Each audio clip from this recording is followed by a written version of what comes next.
Welcome again to Dark Case Diaries, where depth are shared. Kindly like, share, and subscribe, thank you. Let's go to the updates of the day. They thought he was just another black man until they checked his ID. The man behind the title. The sidewalk encounter. It was a rainy Tuesday afternoon in Chicago's South Loop. Gray clouds draped the sky, and the smell of hot pretzels and damp concrete drifted through the air. People moved fast, hoods up, eyes down, minds on errands. Among them walked a tall, middle-aged black man in a charcoal trench coat, moving with quiet purpose. His name was Marcus Elijah Carter. He had just stepped out of the Harold Washington Library, a place that had become his second home, and was heading toward the corner of State and Van Buren when it happened. The screech of tires. A squad car. 2 officers. "Hey, you!" Hands where we can see them. One shouted as they rushed out the vehicle. Startled, Marcus instinctively raised his hands, his library card still in his fingers. Pedestrians paused, slowing to see the commotion. Phones came out. Some filmed. Others walked away, used to the scene. The taller officer approached with his hand on his holstered weapon. "What's your name?" "Marcus. Marcus Carter," he said calmly. "Is something wrong, officer?" "Got a call about someone matching your description casing storefronts." "Step over here." Marcus didn't resist. He'd lived this reality too many times to do anything but comply. A Harvard Law School graduate, a Rhodes Scholar, a man who had drafted international human rights legislation. But none of that mattered at that moment, because all they saw was his skin. "Got ID on you?" the younger officer barked. Marcus nodded, slowly reaching into his coat's inner pocket.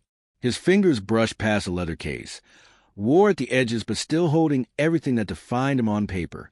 He handed it over. The taller officer flipped it open and froze. His eyes scanned the credentials. United States Federal Judge, Honorable Marcus E. Carter, appointed by President Barack Obama. The air shifted. The younger officer peeked over his partner's shoulder. Color drained from his face. What followed was a silence louder than sirens. Judge Carter looked at them, not with anger, but with a pain that had aged him by decades in the span of seconds. "Would you like to continue this conversation, officers?" he asked, voice low but firm.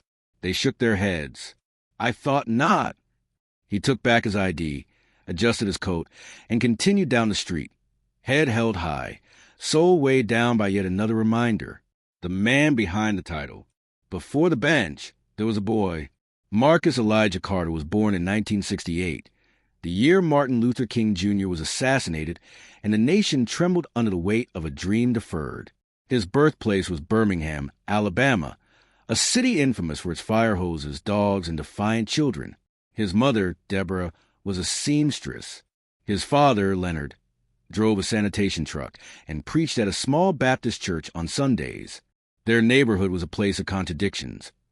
Gospel music spilling from cracked windows, the smell of frying catfish, and the distant crackle of police radios. Marcus learned early that the world was divided, not just by color, but by assumption. He was a quiet boy, always with a book in his hand. While others played stickball in the alley, Marcus sat under the oak tree outside their duplex, devouring Baldwin, Hughes, and Douglas. His parents called him Old Soul. Teachers called him Exceptional. Strangers called him Boy.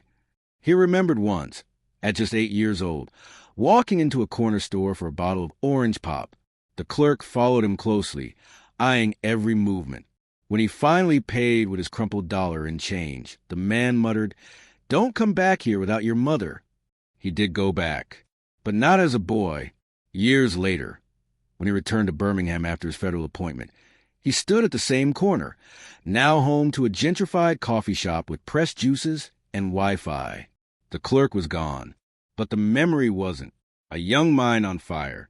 By high school, Marcus was already different. His SAT scores were the highest in the county. His essays were winning national competitions. He became the first black valedictorian of Woodrow Wilson High School. When he delivered his speech, he quoted Frederick Douglass and Malcolm X in the same breath. "Education," he said to a packed gym, "is not the ticket out of poverty.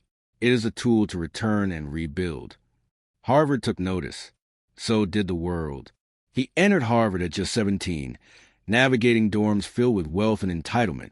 His roommate was a senator's son. Marcus shared a bathroom with him, but not the same reality. Still, he excelled, joining the Black Student Union, writing for Crimson, and eventually getting accepted to Harvard Law with a full ride.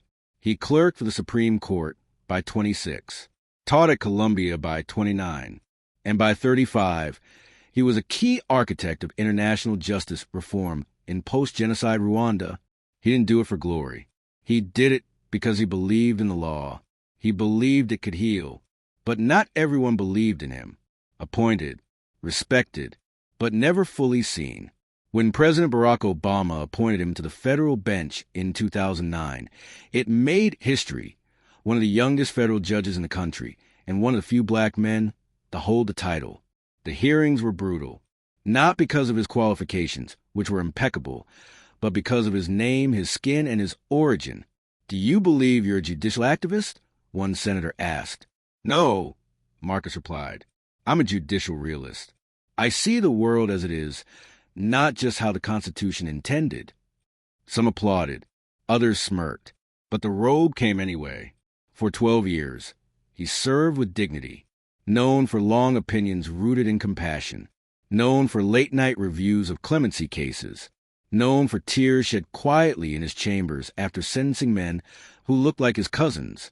He became known as the conscience on the bench, the viral moment that changed everything. It wasn't the fact that he was stopped. That had happened before. It was the fact that this time, someone recorded it. A teenage girl across the street captured the moment. The demand for ID, the body language, the officer's hesitation when reading the wallet, and Judge Carter's quiet dignity as he walked away. The video hit TikTok that evening, then Twitter, then CNN. They thought he was just another black man until they checked his ID. Hashtags flooded timelines. Hashtag Judge Carter. Hashtag ID check reality. Hashtag walking while black. Overnight, Marcus became a symbol, not of rage, not of revenge, but of restraint, humility, and quiet defiance. The aftershock. The Chicago Police Department released a statement calling it a misunderstanding. But the public wasn't buying it. Neither was Marcus. He didn't sue. He didn't protest. Instead, he gave a single televised interview. Seated across from a veteran black journalist, he said, "The problem isn't just that they didn't recognize me. The problem is that if I hadn't been who I am on paper, things might have gone very differently. And I'm tired of living in a world where a title is the only thing that separates life from death." His words echoed. Within weeks, Marcus was asked to testify before Congress, not about the incident, but about the deeper crisis, systemic bias, racial profiling, and the erosion of trust between communities and law enforcement. His testimony was so powerful, the chamber fell silent when he finished. One senator whispered, "You should be on the Supreme Court." From viral moment to movement, a symbol he never asked to be, Marcus Carter never wanted fame. He didn't want a trend. He didn't care to have his face on cable news. But the world decided otherwise. After the video, people started showing up outside his courtroom, not in protest, but in reverence. Elderly black veterans saluted him. Mothers clutched their sons a little tighter when he passed. Law students sent letters, not just to praise him, but to ask how to endure. But Marcus remained grounded. He kept the same daily routine, woke at 4:30 a.m., ran 5 miles along the lake, brewed black coffee, prayed silently by his window, then walked to court. Only now, he wore a bulletproof vest under his coat, not because of fear, because of reality. The pressure builds. The viral video led to renewed scrutiny of the Chicago Police Department. Body cam footage from other stops emerged, many worse than his. City Hall was overwhelmed. One stop showed a black teenager being cuffed because he had a basketball under his shirt. Another showed a pregnant Latina woman being screamed at for resisting after asking question. The nation was watching.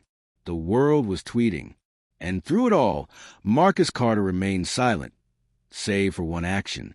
He co-authored a federal report with 5 other judges titled, "Justice Denied, the Implicit Bias Undermining American Policing." In it, he wrote, "No one should have to carry a title to to carry dignity. No one should have to flash an ID to stay alive. It became required reading in over 70 law schools across the country. Still, backlash grew. Some called him too emotional. Others said he was weaponizing his position. One cable news host sneered. Maybe if Judge Carter wants to feel safe, he should stick to judging and leave activism to the streets. Marcus didn't flinch. He just went back to work.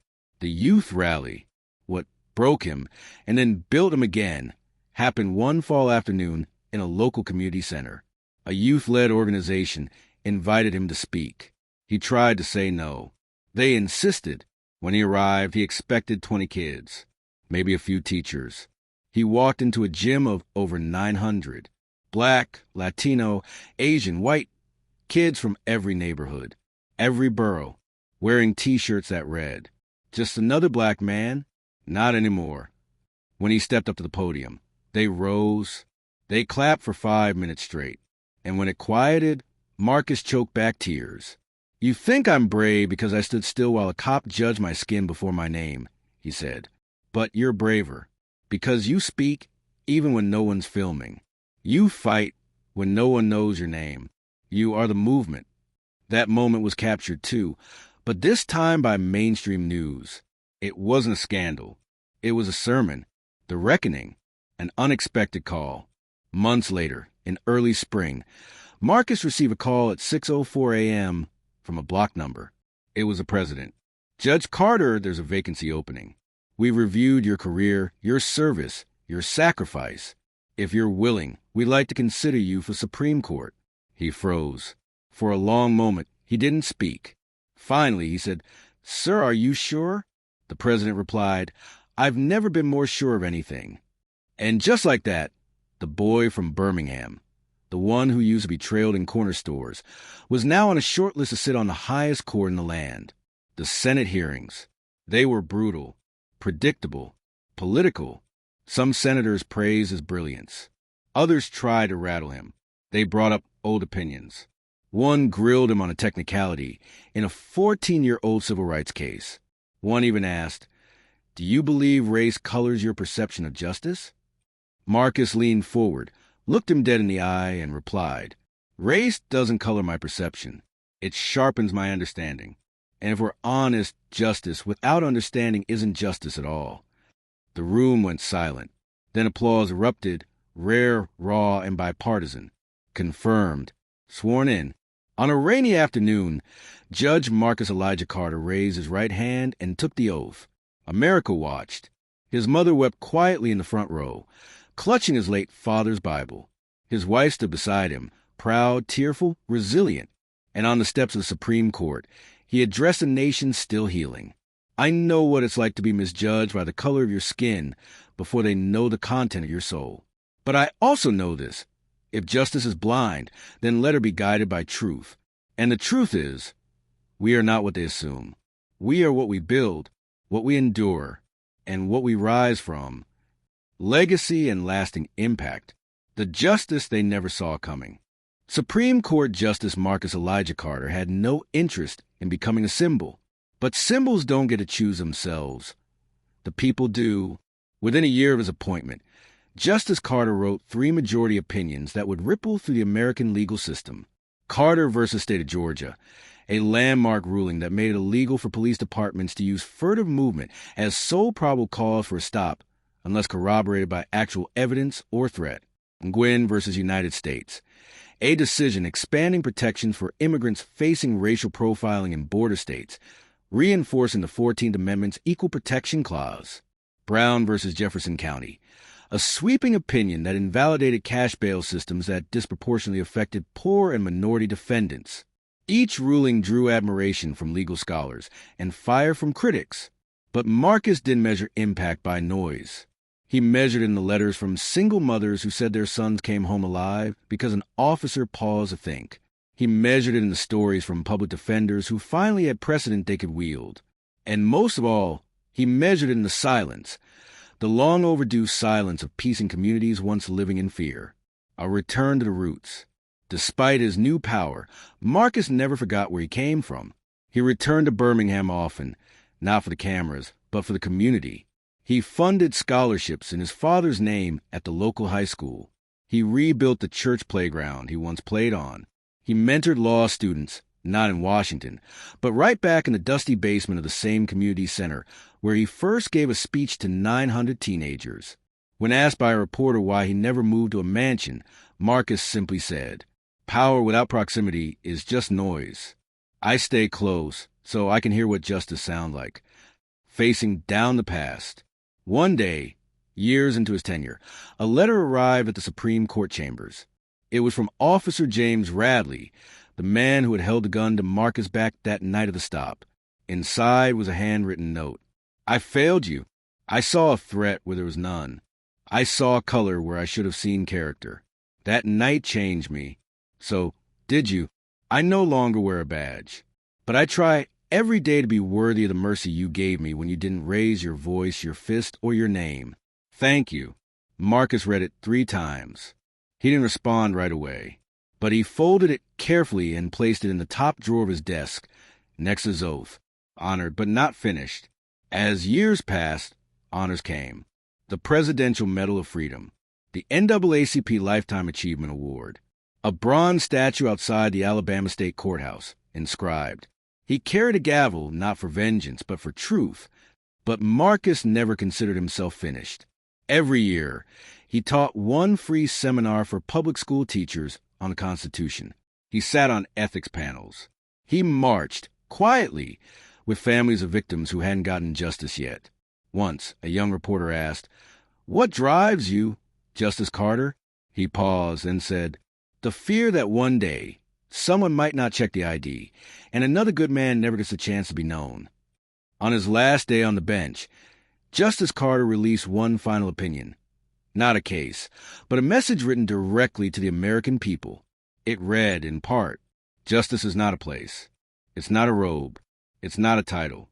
It's a decision we make every day, to see someone fully, to pause when we could pounce, to listen when we could label, and to believe that someone's value doesn't come from their resume, but from the fact that they woke up this morning as human. We are all someone's son, someone's dream. Don't wait for an ID to remind you." Years later, Marcus sat on his porch in Birmingham. His hair was white now, his eyes sharp as ever. A young boy rode by on a bike, skidded to stop, and looked at him with awe. "Are you really the judge from the video?" the boy asked. Marcus chuckled. "Depend which one you saw. The one where the cop pulled a gun on you and then said sorry." Marcus nodded. "I saw that in school," the boy said proudly.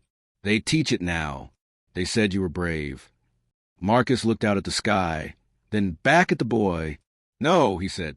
"Brave is the one who filmed it. Brave is the one who stopped to check. Brave is the one who believed there was more to me than what they saw." The boy nodded, and as he pedaled away, Marcus whispered to himself, "They thought I was just another black man, but now the world knows my name.